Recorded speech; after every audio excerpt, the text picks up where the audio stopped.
Hi, ഇന്ന് നമ്മൾ discuss ചെയ്യാൻ പോകുന്നത് ഈഗൻ വാല്യൂസുമായിട്ട് അസോസിയേറ്റ് ചെയ്തൊരു റിസൾട്ടാണ്. അപ്പോൾ നമുക്ക് ഈഗൻ വാല്യൂ എന്താണെന്ന് നമുക്ക് ആദ്യം ഒന്ന് നമുക്കൊന്ന് റീകോൾ ചെയ്യാം. ഈഗൻ വാല്യൂ എ എന്ന് പറയുന്നത് ഒരു n/n മെട്രിക്സ് ആണ്. And lambda is called an eigen value of A if there exists a non-zero vector x such that ax equal to lambda x. ax equal to lambda x ആയിട്ട് വരുന്ന ഒരു X non zero ഉണ്ടെങ്കിൽ ഈ ലാംഡയെ നമ്മൾ വിളിക്കുന്ന പേരാണ് eigen value. ഈ എക്സിനെ വിളിക്കുന്ന പേരാണ് ഈഗൻ വെക്റ്റർ. എക്സിനെ നമ്മൾ വിളിക്കുന്ന പേരാണ് ഈഗൻ വെക്റ്റർ എന്ന് പറയുന്നത്. അപ്പോൾ എ എന്ന് പറയുന്ന ഒരു മെട്രിക്സിന്റെ ഈഗൻ വാല്യൂ ആണ് ലാംഡ 1 എന്ന് പറയുമ്പോൾ എന്താ, ഒരു x1 എന്ന് പറയുന്ന ഒരു വെക്ടർ കണ്ടുപിടിക്കാൻ പറ്റും. Ax1 equal to lambda 1 x1 ആയിരിക്കും. x1 എന്ന് പറയുന്നത് എന്താണ്, നോൺ സീറോ വെക്ടർ ആയിരിക്കണം. അപ്പോൾ ലാംഡ 1, അപ്പോൾ ലാംഡ 1 എന്ന് പറയുന്ന വെക്ടറിന് കറസ്പോണ്ടിങ് ആയിട്ടുള്ള വെക്ടർ ആണ് അതിന്റെ ലാംഡ 1ന്റെ ഈഗൻ വാല്യൂ എന്ന് പറയുന്നത്. അപ്പോൾ നമ്മൾ അത് ഈഗൻ വെക്ടർ എന്ന് പറയുന്നത്. അപ്പോൾ നമ്മൾ ഇങ്ങനെ പറയുന്നത് x1 is an eigen vector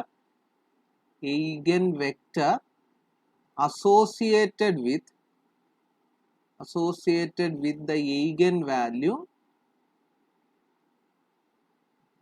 lambda ആയിട്ട് അസോസിയേറ്റ് ചെയ്ത ഈഗൻ വെക്ടർ. ഒരു ഈഗൻ വെക്ടർ എപ്പോഴും ഒരു ഈഗൻ വാല്യൂ ആയിട്ട് അസോസിയേറ്റ് ചെയ്താണ് നിൽക്കുന്നത്. അപ്പോൾ നമ്മൾ അടുത്തൊരു റിസൾട്ട് ഇതുമായിട്ട് അസോസിയേറ്റ് ചെയ്ത് വരുന്ന റിസൾട്ട് ആണ്, if eigen vectors x1 x2 etc xk corresponding to distinct eigen values lambda 1 lambda 2 etc lambda k are linearly independent. എന്ന് പറഞ്ഞാൽ ലാംഡ 1ന് കറസ്പോണ്ടിങ് ആയിട്ടുള്ള ഈഗൻ വെക്ടർ ആണ് x1, ലാംഡ 2ന് കറസ്പോണ്ടിങ് ആയിട്ടുള്ള ഈഗൻ വെക്ടർ ആണ് x2 etcetera lambda kക്ക് corresponding ആയിട്ടുള്ള eigen vector ആണ് xk എന്ന് പറയുന്നത്. അപ്പോൾ ശരിക്കും നമുക്ക് ഇത് വെച്ചിട്ട് ഡെഫിനേഷൻ അപ്ലൈ ചെയ്യുകയാണെങ്കിൽ ഇതൊരു മെട്രിക്സുമായിട്ട് അസോസിയേറ്റ് ചെയ്തായിരിക്കും. എ ആണ് മെട്രിക്സ് എങ്കിൽ Ax1 എന്ന് പറയുന്നത് എന്തായിരിക്കണം, ലാംഡ 1 x1 ആയിരിക്കണം. അതുപോലെ ഇവിടെ Ax2 എന്ന് പറയുന്നത് ലാംഡ 2 x2 ആയിരിക്കണം. എക്സെട്ര Axn എന്ന് പറയുന്നത് എന്തായിരിക്കണം, ലാംഡ n xn ആയിരിക്കണം. ഓക്കെ, അപ്പൊ നമുക്ക് പ്രൂവ് ചെയ്യാനുള്ളത് എന്താണ്, നമുക്ക് പറഞ്ഞേക്കുന്ന lambda 1 lambda 2 etcetera lambda k എന്ന് പറയുന്നത് എന്താണെന്ന് പറഞ്ഞിരിക്കുന്നത്, ഡിസ്റ്റിങ്ക്റ്റ്, അതെല്ലാം വ്യത്യസ്തമാണ്. എന്ന് പറഞ്ഞാൽ lambda I minus lambda J always not equal to 0 for I not equal to J. ഐയും ജെയും സെയിം അല്ലെങ്കിൽ ഈ ഡിഫറൻസ് എല്ലായ്പ്പോഴും എന്തായിരിക്കും, 0 അല്ലായിരിക്കും, നോൺ സീറോ നമ്പർ ആയിരിക്കും. ഓക്കെ, അപ്പൊ നമുക്ക് പ്രൂവ് ചെയ്യാനുള്ളത്, നമ്മുടെ നമുക്ക് പ്രൂവ് ചെയ്യാനുള്ളത് എന്ന് പറഞ്ഞു കഴിഞ്ഞാൽ we have to prove that x1 x2 etc xk are linearly independent. ഇതാണ് പ്രൂവ് ചെയ്യാനുള്ളത്. ഈ x1 x2 etc xk എന്ന് പറയുന്നത് ലീനിയർലി ഇൻഡിപെൻഡന്റ് ആണെന്നാണ് പ്രൂവ് ചെയ്യാനുള്ളത്. സോ ലീനിയർലി ഇൻഡിപെൻഡന്റ് എന്ന് പ്രൂവ് ചെയ്യണമെങ്കിൽ അപ്പം നമുക്ക് എന്താ ചെയ്യേണ്ടത്, ലീനിയർലി ഇൻഡിപെൻഡന്റ് ആണ് ലീനിയർ കോമ്പിനേഷൻ 0 എന്ന് പറഞ്ഞാൽ കോഎഫിഷ്യന്റ് എന്താവണം, എല്ലാം 0 എന്ന് പറഞ്ഞാൽ c1 x1 plus c2 x2 plus etcetera plus ck xk equal to 0 എന്ന് പറഞ്ഞു കഴിഞ്ഞാൽ നമുക്ക് എന്ത് കിട്ടണം, which imply c1 equal to 0, c2 equal to 0 etcetera ck equal to 0. ഇങ്ങനെ കിട്ടിക്കഴിഞ്ഞാൽ ഇങ്ങനെ കിട്ടണം എന്നാണ് നമുക്ക് പറയാനുള്ളത് ലീനിയർലി ഇൻഡിപെൻഡന്റ് എന്ന് പറഞ്ഞാൽ. അപ്പൊ അതിന് വേണ്ടിയിട്ട് ഞാൻ ഇത് പ്രൂവ് ചെയ്യുന്നതെന്ന് പറഞ്ഞാൽ proof is by induction on k. കെയിൽ ഇൻഡക്ഷൻ അപ്ലൈ ചെയ്തിട്ടാണ് ചെയ്യുന്നത്. എന്ന് പറഞ്ഞു കഴിഞ്ഞാൽ കെ എന്ന് പറഞ്ഞാൽ നമ്പർ ഓഫ് ഈഗൻ വെക്ടേഴ്സ് ആണ്. അപ്പോൾ number of eigen vectors, suppose K equal to 1 ആണെന്ന്, കെ ഈക്വൽ ടു 1 ആണെങ്കിൽ നമുക്ക് എന്ത് മാത്രമേ ഉള്ളൂ, x1 മാത്രമേ ഉള്ളൂ. x1 എന്ന് പറയുന്ന വെക്ടറിന്റെ പ്രത്യേകത എന്താണ്, നോൺ സീറോ വെക്ടർ ആണ്. എന്ന് പറഞ്ഞാൽ അത് ഒറ്റയ്ക്ക് x1 ഒരു നോൺ സീറോ വെക്ടർ ഒറ്റയ്ക്ക് എടുത്തു കഴിഞ്ഞാൽ അതെന്താണ്, ലീനിയർലി ഇൻഡിപെൻഡന്റ് ആണ്. ഓക്കെ, കെ ഈക്വൽ ടു 1 എന്ന് പറഞ്ഞാൽ ഒരു ഈഗൻ വെക്ടറേ ഉള്ളൂ എന്ന് പറഞ്ഞാൽ അത് നോൺ സീറോ ആണ് ഈഗൻ വെക്ടർ. അപ്പൊ ആ ഒരു നോൺ സീറോ വെക്ടർ ഏതെടുത്തു കഴിഞ്ഞാൽ ലീനിയർലി ഇൻഡിപെൻഡന്റ് ആണ് എന്ന് പറഞ്ഞു കഴിഞ്ഞാൽ the result hold for k is equal to 1. k is equal to 1 ആകുമ്പോൾ എന്ത് ചെയ്യും, ഈ റിസൾട്ട് ഹോൾഡ് ചെയ്യും. അപ്പൊ നമ്മുടെ എന്താ ചെയ്യേണ്ടത്, ഇൻഡക്ഷൻ ആണ്. ഇൻഡക്ഷൻ വെച്ചിട്ട് കെയേക്കാൾ ചെറുതായിട്ടുള്ള ഏത് വെക്ടേഴ്സ് എടുത്തു കഴിഞ്ഞാൽ, ഏത് നമ്പർ ഓഫ് വെക്ടേഴ്സ് എടുത്തു കഴിഞ്ഞാലും എന്താണ് ഇത് ശരിയാണെന്ന് അസ്യൂം ചെയ്യുക. അസ്യൂം ദാറ്റ് the result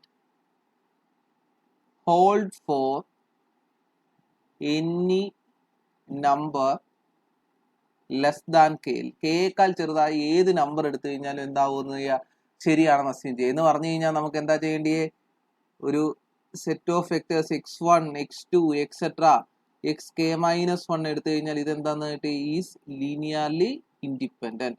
ഇത് ലീനിയർലി ഇൻഡിപെൻഡന്റ് ആവുന്ന എപ്പോഴാ, is associated with distinct eigen values λ1 λ2 etcetera λk-1 എന്ന് പറയുന്ന ഡിസ്റ്റിങ്ക്ട് eigen വാല്യൂസിന് കറസ്പോണ്ടിങ് ആയിട്ടുള്ള eigen വെക്ടേഴ്സ് ആണെങ്കിൽ അത് ലീനിയർലി ഇൻഡിപെൻഡന്റ് ആണ്.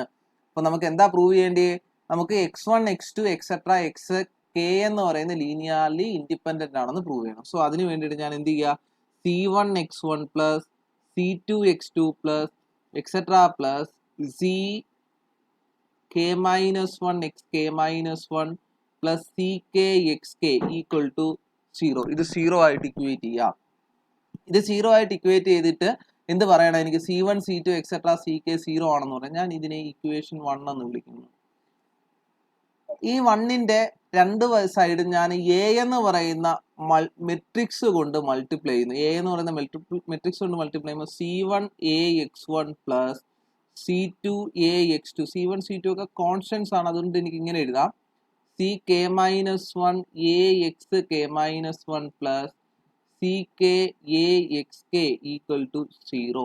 എന്തുകൊണ്ടാണെന്ന് വെച്ച് കഴിഞ്ഞാൽ നമ്മൾ ഓൾറെഡി പറഞ്ഞ ഒരു കാര്യം, എ x1 എന്ന് പറഞ്ഞാൽ എന്താണെന്ന് നമുക്കറിയാം, A x1 equal to λ1 x1. അപ്പൊ എ x1ന് വരെ നമുക്ക് ഇവിടെ എന്ത് എഴുതാം, λ1 x1 പ്ലസ് എ x2 എന്ന് പറയുന്നത് λ2 x2 ആണ്, plus etcetera plus ck-1 λk-1 xk-1 plus ck into λk xk equal to 0. ഇതിനെ ഞാൻ 2 എന്ന് വിളിച്ചു. എന്താ ഇങ്ങനെ എഴുതാൻ കാര്യം, എന്താ, AXI equal to λI xi for I is equal to 1 2 3 etcetera up to k.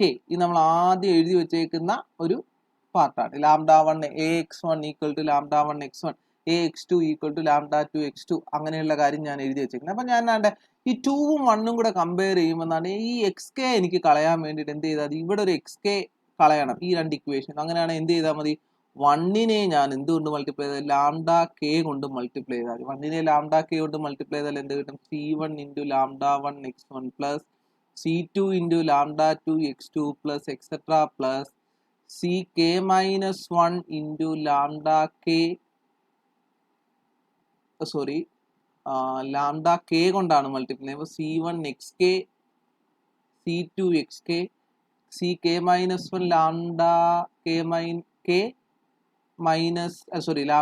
xk-1 plus ck λk xk equal to 0. ഇതിനെ ഞാൻ 3 എന്ന് വിളിക്കുന്നു. ഇനി ഞാൻ 2 മൈനസ് 3 കമ്പ്യൂട്ട് ചെയ്യാം. 2 minus 3 equation 2 minus equation 3. Equation 2 minus 3 എന്ന് പറയുമ്പോഴത്തേക്ക് നമുക്ക് ഇവിടെ c1 കോമൺ ആണ്. c1 into λ1 minus λk into x1 plus അടുത്ത എടുക്കുമ്പോൾ c2 കോമൺ ആണ്. λ2 minus λk into x2 plus etcetera plus ഇതെടുക്കുമ്പോൾ ck-1 കോമൺ ആണ്. λk-1 minus λk into xk-1. ഇത് രണ്ടും ക്യാൻസൽ ആയിപ്പോയി. അപ്പോൾ ബാക്കി റിമൈനിങ് 0. അപ്പോൾ എന്താ ചെയ്തേക്കുന്നത് നോക്കിയേ, x1 x2 എക്സെട്ര xk-1ന്റെ ഒരു കോഎഫിഷ്യന്റ് വന്നു. ആ കോഎഫിഷ്യന്റിന്റെ, അതായത് x1 x2 etcetera xk-1ന്റെ linear combination എന്തായി, 0 ആയി.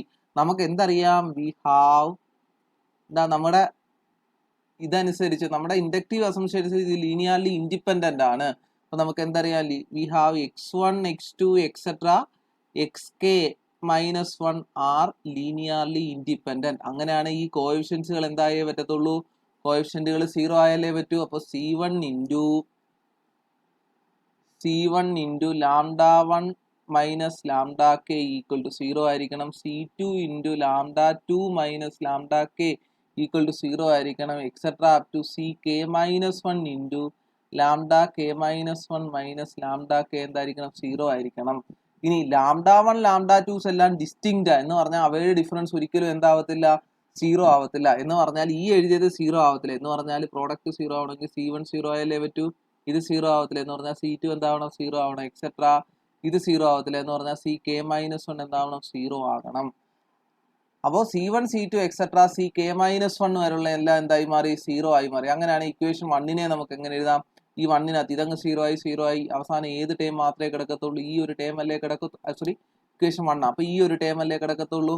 അപ്പോൾ ആ ഒരു ടേം മാത്രം ആയി കഴിഞ്ഞാൽ എന്ത് കിട്ടും, Ck(xk) = 0 എന്ന് പറഞ്ഞാൽ xk നോൺ 0 ആയതുകൊണ്ട് Ck എന്തായേ പറ്റത്തുള്ളൂ, Ck should be equal to 0 എന്ന് പറഞ്ഞാൽ C1x1 plus C2x2 plus etcetera plus Ck(xk) = 0 എന്ന് എഴുതി. അപ്പോൾ നമുക്ക് C1 = 0, C2 = 0, എക്സെട്ര Ck-1 = 0 ഈ ഇക്വേഷൻ കിട്ടി. പിന്നെ നമ്മൾ 1 സബ്സ്റ്റിറ്റ്യൂട്ട് ചെയ്തപ്പോൾ Ck എന്തായിട്ട് കിട്ടി, 0 ആയിട്ട് കിട്ടി. എന്ന് പറഞ്ഞു കഴിഞ്ഞാൽ നമുക്ക് എന്ത് പറയാം, therefore x1 x2 etcetera xk R linearly independent. അപ്പോൾ ഈ വെക്ടേഴ്സ് എന്താണെന്ന് കിട്ടി, ലീനിയർലി ഇൻഡിപെൻഡന്റ് ആണെന്ന് കിട്ടി. അപ്പോൾ eigen vector corresponding to distinct eigenvalues are linearly independent. Eigenvectors associated with distinct eigenvalues are linearly independent. വേണമെങ്കിൽ ക്വസ്റ്റ്യൻ, ഈ ഒരു ക്വസ്റ്റ്യൻ അങ്ങനെ വേണമെങ്കിലും ചോദിക്കാം. എങ്ങനെയാ, prove that eigenvectors associated with distinct eigenvalues are linearly independent. വേണേ എക്സാമിന് ക്വസ്റ്റ്യൻ ഇങ്ങനെ വേണമെങ്കിലും ചോദിക്കാം. അപ്പോൾ നമ്മൾ ലീനിയർലി ഇൻഡിപെൻഡന്റ് ആണെന്ന് പ്രൂവ് ചെയ്യാൻ ഇൻഡക്ഷൻ വെച്ചാണ്. 1 ആകുമ്പോൾ എന്ത് സംഭവിച്ചു, 1 ആകുമ്പോൾ ഒരു വെക്ടറേ വരത്തുള്ളൂ. അപ്പോൾ നമ്മൾ എന്ത് കിട്ടി, ഒരു വെക്ടർ ആയതുകൊണ്ട് അത് ലീനിയർലി ഇൻഡിപെൻഡന്റ് ആണെന്ന് കിട്ടി. പിന്നെ K-1 ശരിയാണെന്ന് അസ്യൂം ചെയ്തു. എന്ന് പറഞ്ഞാൽ x1 x2 എക്സെട്ര K-1 നമ്മുടെ റിസൾട്ട് എന്താണെന്ന് അസ്യൂം ചെയ്തു, ശരിയാണ്, ലീനിയർലി ഇൻഡിപെൻഡന്റ് ആണെന്ന് അസ്യൂം ചെയ്തു. അപ്പോൾ xk വരെ കൊണ്ടുവരണം. അപ്പോൾ xk വരെ കൊണ്ടുവന്നു. അതിനെ ഒരു അറേഞ്ച്മെന്റിലേക്ക് കൊണ്ടുവന്നിട്ട് നമ്മൾ എന്ത് ചെയ്തു, കോഎഫിഷ്യന്റുകളെല്ലാം 0 ആണെന്ന് പ്രൂവ് ചെയ്തു. അപ്പോൾ നമുക്ക് എന്ത് കിട്ടി, x1 x2 എക്സെട്ര xk എന്ന് പറയുന്നത് ലീനിയർലി ഇൻഡിപെൻഡന്റ് ആണ്. Okay, thank you.